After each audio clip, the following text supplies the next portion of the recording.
Hey there, thanks for joining me. It's the first weekend of the month, so you know what that means. It's time for another haul video. Now, this is the second time I've done this, so technically that makes this a recurring segment. And as such, we have to give it a name. I'm thinking, what the haul? It sounded better in my head. It's a work in progress. Let me know what you think. Better yet, suggest something, and if I like it and I end up using it, I'll send you a little something to thank you, like a shout out or a virtual high five. We'll talk. So what did I buy last month and why? What am I reading and why? I won't leave you in suspense any longer. I'm Mark, and this is Comic Book Revival.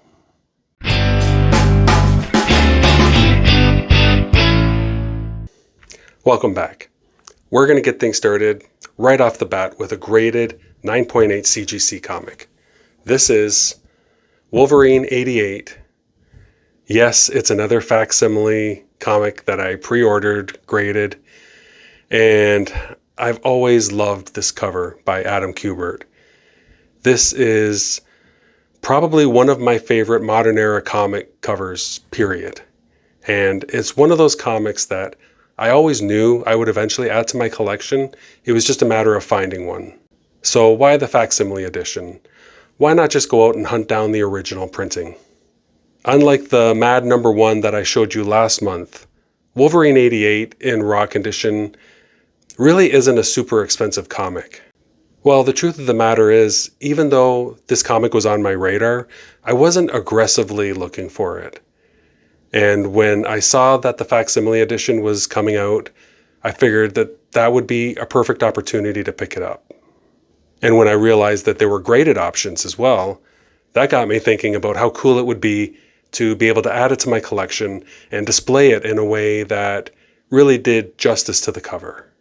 I also have Deadpool and Wolverine action figures just laying around, so I thought that that would make a nice display piece for my room.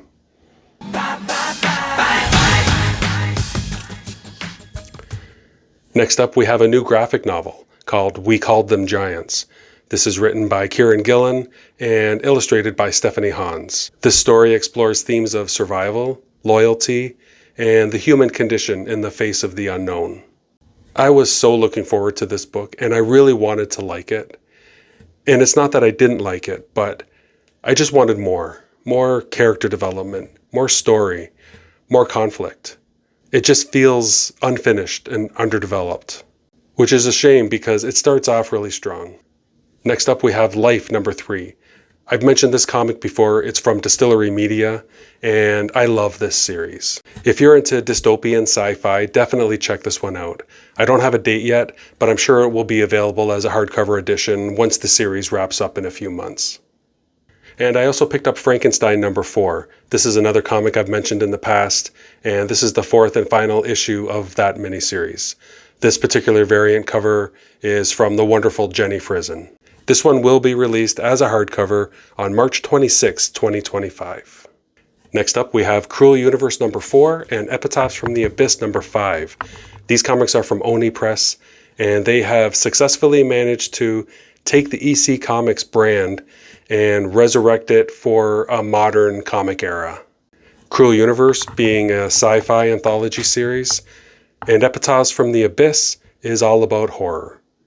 And before we go any further, we need to talk about this cover by Lee Berhamo.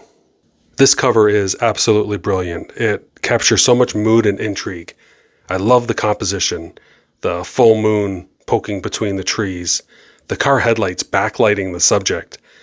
And who is this woman? She's walking with the severed head of a vampire in one hand and a bloodied axe in the other. So she's clearly a vampire killer, but this image asks more questions than it answers. And I love that about it. This is a wall book, all day, every day. And speaking of wall books, check this out. Mark Spears' Monsters #2. I will readily admit I'm obsessed with werewolves. I'll buy any comic book cover with a werewolf on it. They're my favorite mythological creature. I even have one tattooed on my arm. The big thing that caught my eye with this cover, though, this is an amazing homage cover of Tales from the Crypt 46 by Jack Davis. And that cover has an interesting backstory because it was supposed to be used as the cover of a different title, a new series to be called The Crypt of Terror, but that series never went to print. EC Comics halted all their horror, sci-fi, and war comics production in 1955 when the Comics Code Authority came into existence, which prohibited, quote, all scenes of horror, excessive bloodshed, gory or gruesome crimes, depravity, lust, basically everything EC Comics did best. But that's a story for another video. Anyways, this cover by Mark Spears is a great modern take on a classic cover. And speaking of comics I only bought for the cover, we have Department of Truth 25. This is a Amazing Spider-Man 129 homage cover. You know I love collecting these. This cover is from artist Ivan Tao. I have a few of his other variants. He's got a very unique style that I really like. Okay, let's wrap things up with a few collected editions. Marvel Visionaries is a series which highlights the work of a particular creator, and this particular volume celebrates John Romita Sr. Romita is one of my favorite Silver Age artists, and probably my favorite Spider-Man artist, period. Whenever I think of Spider-Man, it's Romita's version of him that comes to mind. This book curates key issues from his career. You could almost think of it as the equivalent of a playlist of Romita's greatest hits. One of the most criminally underrated Marvel superheroes of all time has to be Brother Voodoo. This guy is a badass character. His name is Jericho Drum, and he uses magical abilities rooted in voodoo, including necromancy, which allows him to contact, commune with, and manipulate the dead. He even has his dead brother's spirit joined to his own as a way of honoring his legacy. This hardcover, part of the Marvel Masterworks series, is the closest thing we have to a Brother Voodoo omnibus right now. This collects his earliest stories from his debut in Strange Tales 169, all the way through to some Doctor Strange comics from the 1990s. This book is an awesome addition to anybody's collection. I've been looking forward to talking about this for a while. DC Finest is a new line of collected editions from DC Comics. These books were designed and curated with the new reader in mind. Rather than collect the stories chronologically, like most collected editions, these are meant to be jumping on points. This is exciting for me because I've been meaning to read more DC, and this seems like a great place to start. The first few books of this imprint have already been released, and there are lots more coming in the next year or so. So this volume is Batman Year 1 and Year 2, which collects comics from the rebooted era immediately following Crisis on Infinite Earths, which was an event that happened in DC Comics in the mid-1980s, which effectively rebooted the entire DC universe. If you're new to Batman, this is a great place to start. And I also picked up DC Finest Superman, the First Superhero. This book collects Superman's earliest Golden Age appearances, from Action Comics and the first 5 issues of Superman, which was the first comic with his name in the title.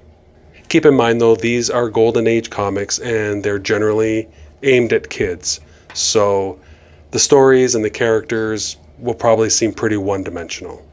And that's a wrap on November. Thanks for watching. Thank you so much for your support. Give me a follow over on Instagram if you want to take a closer look at my collection. I also post stuff about this channel there and other random stuff. So check it out. You can find me there at Old Man Young, all one word. That's Old Man Young with a 0, not an O.